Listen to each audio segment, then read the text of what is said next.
Crypto currency کا سوال آئے کسی خاتون کی طرف سے، حلال ہے یا حرام ہے؟ دیکھو، کرپٹو کرنسی کے بارے میں جو اس سافٹ ویئر کے جو ماہرین ہیں ان کی رائے میں اتنا اختلاف ہے. پہلے میں نے فتویٰ دیا جائز ہے، ان سے ہمارا رابطہ ہوا، انہوں نے ہمیں پورا سمجھایا ایسے ہوتا ہے ویسے، ہم نے کہا تو جائز ہے، میں نے فتویٰ دے دیا جائز ہے.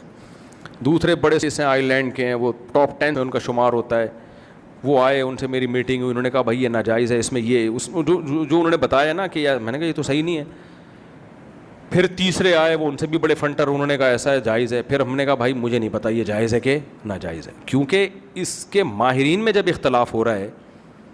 دیکھو اب لوگ کہتے ہیں مفتی لوگ فتویٰ کیوں نہیں دے رہے. آپ کے سامنے کوئی کھانا آیا، ایک آدمی کہہ رہا ہے یہ چوری کا ہے، یہ گدھے کا گوشت ہے، سوری، دوسرا کہہ رہے نہیں گائے کا گوشت ہے. تو مفتی کہے گا بھائی اگر گائے کا گوشت ہے تو حلال ہے، گدھے کا ہے تو حلال نہیں ہے. آپ نے کہا نہیں مفتی صاحب یہ کنفیوژن والا جواب نہیں، آپ تحقیق کرو. میں نے تحقیق کی، قصائیوں کو بلاؤں گا نا میں. ایک قصائی کہہ رہا ہے گدھا ہے، میں نے خود کاٹا ہے.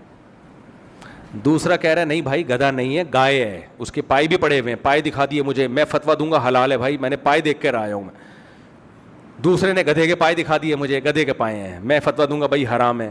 تو میں اپنا فتویٰ روز چینج کروں گا. تو اس سے بہتر نہیں ہے میں خاموشی اختیار کر لوں کہ یار یہ قصائی ہی نہیں ایکسپلین کر پا رہے ہیں کہ یہ گدھا ہے یا گائے ہے. تو جس نے کھانا ہے اپنی ذمہ داری پہ کھائے، جس نے نہیں کھانا وہ کیا کرے، احتیاط. تو اس لیے کرپٹو کرنسی کے بارے میں نہ ہم حلال کہہ رہے ہیں نہ حرام کہہ رہے ہیں.